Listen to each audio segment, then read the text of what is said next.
15 желтоқсанға арналған күнделікті, нақты, сапалы жұлдыз жорамал. Күнделікті жұлдыз жорамалыңызды бірінші болып есту үшін арнаға жазылып, қоңырау белгісін баса кетіңіз. Сонда сіз бірінші болып естисіз. Лайк басып пікір қалдырсаңыз қуанып қаламыз. Тоқты ұсақ түйекке бола аз уайымдасаңыз, күніңіз соғұрлым жағымды өтеді. Егер бірден жоспар бойынша жүрмей қалса, сабыр сақтауға тырысыңыз, ал серіктестеріңіз орынсыз әрекеттер жасай бастаса, эмоцияға берілмеңіз. Жұлдыздар өз бетінше әрекет ететін, ешкімнен көмекте, қолдауда, кеңесте күтпейтін тоқтыларға қолайлы болады. Айтпақшы, дәл осындай жандардың бүгін оларды барлық жағынан қолдай алатын одақтастары пайда болуы мүмкін. Маңызды жұмыс мәселелерін талқылау мен іскерлік салада ұзақ мерзімді салдары болуы мүмкін шешімдер қабылдау бүгін құпталмайды. Отбасы мен жекестерге көңіл бөліп, жақын адамдарыңызға көбірек назар аударған дұрыс. Күн алғашқы кездесу немесе ұнағыңыз келетін адаммен жүздесу үшін өте қолайлы. Жақсы әсер қалдыру оңай болады. Сіздің ең жақсы қырларыңыз бірден байқалып бағаланады. Жалпы романтикалық қарым-қатынастар саласында жағымды үрдістер басым болады. Торпақ тамаша нәтижелерге қол жеткізуге болады, бірақ ол үшін тез әрекет ету қажет. Бүгін туындайтын барлық мәселелерді бірден шешу мүмкін болмауы мүмкін, сондықтан сабыр сақтап, алғашқы сәтсіздіктерден кейін бас тартпауға тырысыңыз. Іскерлік салада елеулі жетістіктерге әдеттегі тәсілдермен емес, мақсатқа жетудің жаңа жолдарын іздейтін торпақтар жете алады. Оқу, шығармашылық, зерттеу жұмыстарында табыстар ықтимал. Мұнда басты нәрсені жылдам бөліп алып, ұсақ түйекке байланып қалмау, қажеттен артық назар аудармау қабілетіңіз өте пайдалы болады. Пікірлестермен араласу да тиімді, олар қызықты ақпаратпен немесе маңызды жаңалықтармен бөлісуі мүмкін. Қуат мол болады, тіпті күн істерге толы болса да, кешке өзіңізді сергек сезінесіз. Бұл өте жақсы, достармен кездесуге де, романтикалық жүздесуге де, отбасылық шараға да баруға болады. Қай жағдайда да уақытыңызды тамаша өткізесіз. Егіздер сақтықпен әрекет етіп қажетсіз тәуекелден аулақ болыңыз. Күн сіздің алдыңызға бірден бірнеше күрделі міндет қояды, оларды өз бетіңізше шешуге тура келеді. Бұрыннан таныс істерде де кейбір қиындықтар туындап, бұрынғы келісімдерді қайта қарау қажет болуы мүмкін. Бұл үшін алаңдамаңыз, бәрі сіз үшін ең қолайлы түрде шешіледі. Бүгін айналысатын істеріңіздің көбі байыпты көзқарасты талап етеді. Алайда бұл демалуға мүмкіндік болмайды деген сөз емес. Керісінше, күннің екінші жартысы көңілді өтіп, көңіл күйді көтеретін жаңалықтар әкеледі. Осы уақытта сапарға шыққан егіздер жақсы демалып қайтады.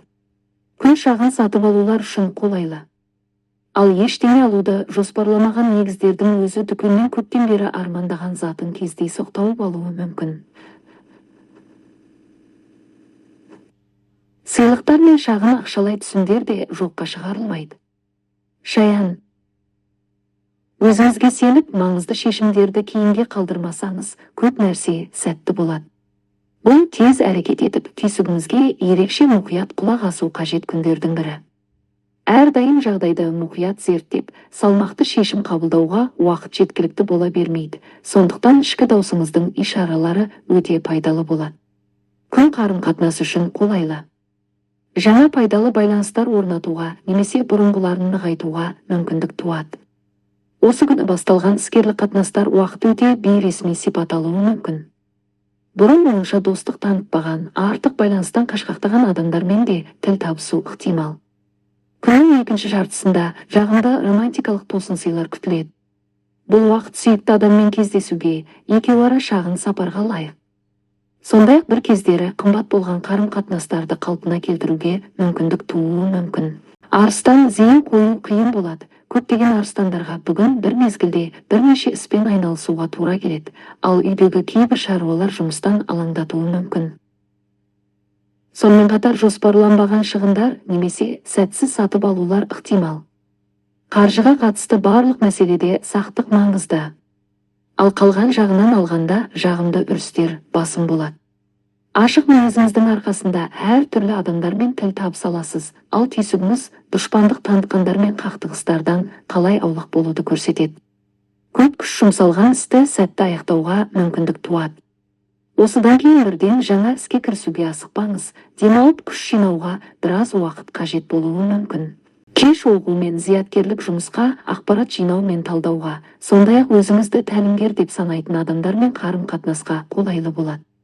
Осы уақытта үлкен жастағы туыстармен де маңызды мәселелерді келіспеушілікпен даусыз талқылай аласыз. Бикеш күніңізді маңызды істерден бастаңыз және қажетті нәтижеге жеткенше олардан алаңдамауға тырысыңыз. Бұл дүйсенбі күш біріктіріп жұмыс істеуден немесе ортақ жобаларға қатысудан гөрі өз бетіңізше еңбек етуге көбірек қолайлы. Кейбір бикештер тіпті сенімді, тексерілген серіктестердің өзі қалаған қарқында алға жылжуға кедергі келтіріп жатқандай сезінуі мүмкін.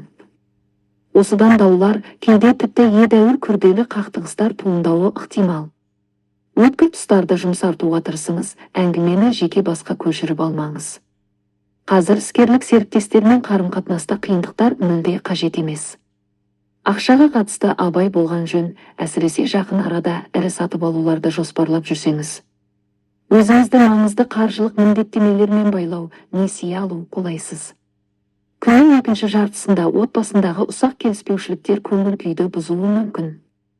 Дегенмен сіз жағдайды ушықтырмай, бәрін реттеуге тырысасыз, сондықтан үлкен жанжалға дейін жетпейді. Таразы күн қиындықсыз өтпейді, бірақ жолыңызға еңсерілмейтін кедергілер де қоймайды. Мақсатқа жету үшін тапқырлық танытуға тура келеді, алайда сіз мұны жақсы атқарасыз. Кейбір таразылар бұрыннан келе жатқан қарсыластарынан қалай басым түсуге және жаман ниеттілерді бейтараптандыруға болатынын түсінеді. Бұл істе жуырда ғана танысқан адамдардың көмегі тиюі мүмкін. Күн іскерлік кездесулерге, ынтымақтастық шарттарын талқылауға қолайлы. Өте перспективалы бір жобада жұмыс істеуге қосылу ұсынылуы ықтимал. Бүгін қызмет саласын ауыстыру туралы ойланған таразылар жақын арада лайықты бос орындар жөнінде хабар естиді. Ақшалай түсімдер де жоққа шығарылмайды. Сірә, сома үлкен болмайды, бірақ дәл соның арқасында жоспарланбаған бір сатып алуға қол жеткізесіз. Сонымен қатар бұл дүйсенбі ғашық таразыларға жағымды тосынсыйлар сыйлауы мүмкін. Соңғы уақытта қарым-қатынасы біршама шиеленісті болғандар оны қалай жақсартуға болатынын түсінеді. Саршаян, бұл күн тосын жағдайларсыз өтпейді, олардың ішінде жағымсыздары да болуы мүмкін. Жоспарларды өзгертуге, белгіленген кездесулерді кейінге қалдыруға, асыға күткен шараларды шегеруге дайын болыңыз. Кейбір саршаяндарға тіпті көңілі тартпайтын істермен айналысуға тура келеді. Бірақ эмоцияны бақылауда ұстасаңыз, күн салыстырмалы түрде тыныш әрі жеткілікті дәрежеде нәтижелі өтеді. Қарым-қатынас тұрғысынан бұл оңай күн емес. Бұл әрдайым сізді қолдап келген адамдар идеяларыңызды күмәнмен қабылдауы немесе әрекеттеріңізді сынай бастауы мүмкін.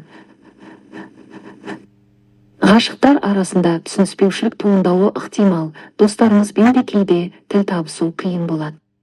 Сапарлар сәтсіз өтуі мүмкін, әсіресе олар туралы шешімді соңғы сәтте қабылдасаңыз. Ал үйде қалған саршаяндар уақытын жағымды өткізеді, күш жинап, жалпы өзін жақсы сезінеді.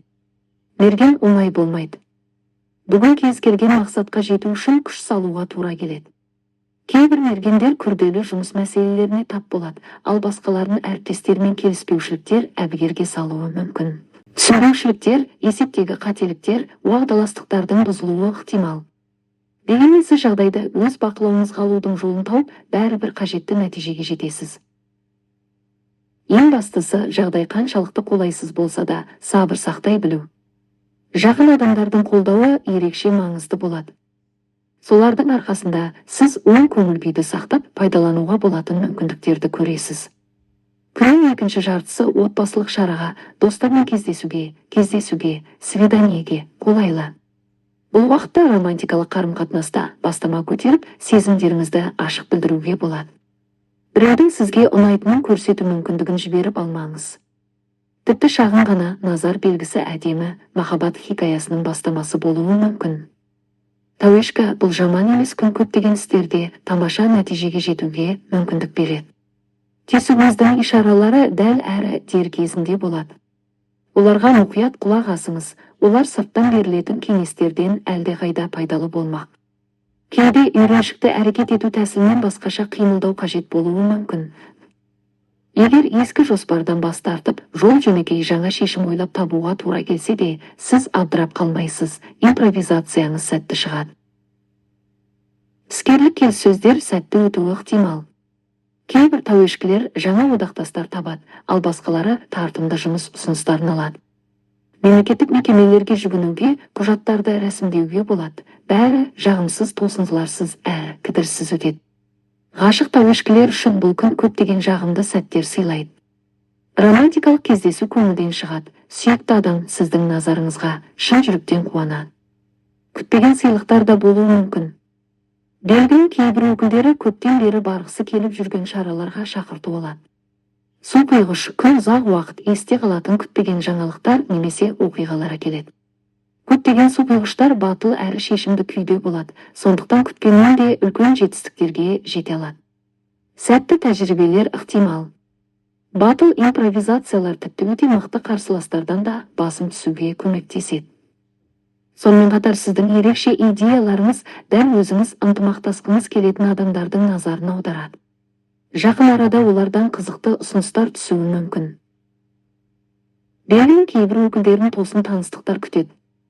Бүгін араласатын адамдар өз ерекшелігімен көзге түседі, сіз олардан көп нәрсе үйренесіз. Достықта, романтикалық қарым-қатынастың да басталуы ықтимал, бәрі сіздің қалауыңыз бен ниетіңізге байланысты. Қалай болғанда да бастама көтеруден қорықпаңыз, сізге қызық адамға бір қадам жасаңыз. Сатып алулар үшін қолайлы күн. Бос нәрсеге ақша жұмсамай, ұзақ уақыт қуаныңыз. Балықтар әр түрлі адамдармен тез тіл табыса білу және алғаш кездескен жандар туралы дұрыс әсер қалыптастыру қабілетіңіз өте қажет болады. Кейбір балықтар бүгін жаңа достар табады, басқалары сенімді серіктестерге ие болады. Айналаңыздағылардың ықыласын жаулау оңай, табиғи әрі еркін болу жеткілікті. Ерекше, әсерлі әрі жарқын романтикалық қарым-қатынастың басталуы да жоққа шығарылмайды. Әріптестермен келіспеушілік пен даулардан аулақ бола аласыз. Мағынасыз әңгімелерден шебер қашып, шын мәнінде назарды талап ететін істерге көңіл бөлесіз. Бұл жұмысты тез аяқтауға және демалыс пен жақындармен араласуға, жеткілікті уақыт қалдыруға мүмкіндік береді. Қаржыға қатысты мәселелерде тәуекелге бармаған жөн, әсіресе сөз қомақты сомалар туралы болса. Кейбір балықтар ақшаны жеңіл-желпі қабылдауға бейім болады, сондықтан сәтсіз сатып алулардың ықтималдығы жоғары. Онсыз да оңай бас тартуға болатын заттарды алуға немесе барлық шарттарды мұқият зерттемей келісім жасауға асықпаңыз.